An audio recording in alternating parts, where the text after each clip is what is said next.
इन्होंने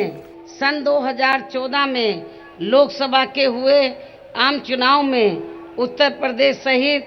पूरे देश की जनता को उनके हित व कल्याण के लिए जो असंख्य प्रलोभन भरे चुनावी वायदे किए थे, जिसमें से इनका मुख्य चुनावी वायदा खासकर यहाँ गरीबों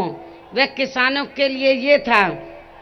कि केंद्र में बीजेपी की सरकार बनने पर केवल 100 दिनों के अंदर ही विदेशों से सभी काला धन अपने देश में वापस लाकर फिर उसमें से यहाँ प्रत्येक गरीब परिवार के हर गरीब सदस्य को 15 से 20 लाख रुपए के हिसाब से दिए जाएंगे। ये भारतीय जनता पार्टी का पहला मुख्य चुनावी वायदा था। और इनका दूसरा मुख्य चुनावी वायदा ये था कि यहाँ कर्ज में डूबे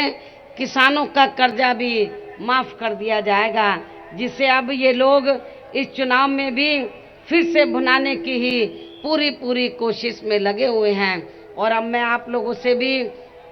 ये पूछना चाहती हूँ कि केंद्र में बीजेपी की सरकार को बने हुए अब लगभग 3.25 वर्ष पूरे हो चुके हैं। 3.25 वर्ष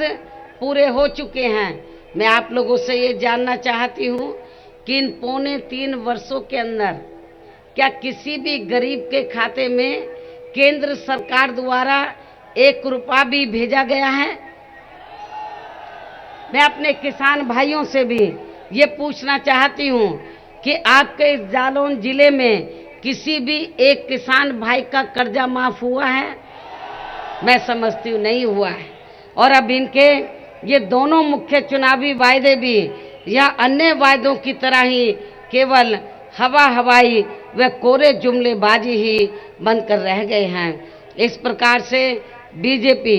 व इनकी केंद्र की सरकार ने अपने लोकसभा चुनावी वायदों का अब तक लगभग 1/4 हिस्सा भी कार्य पूरा नहीं किया है। और जिन पर से जनता का ध्यान बांटने के लिए अब तक इन्होंने किस्म किस्म की नाटकबाजी भी खूब की है, जो आप लोगों से छिपी हुई नहीं है। और इसी क्रम में फिर इन्होंने केवल अपने राजनीतिक स्वार्थ में आज से लगभग 3 महीने पहले देश में काला धन व भ्रष्टाचार पर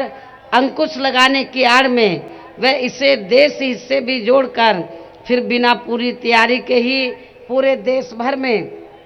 अचानक 500 व 1000 रुपये के नोटों पर पाबंदी लगाने का यह एक ऐसा अति जनपीड़ादायी फैसला ले लिया, जिसकी मार से देश की आम जनता अभी तक भी पूरे तौर से उभर नहीं पा रही है।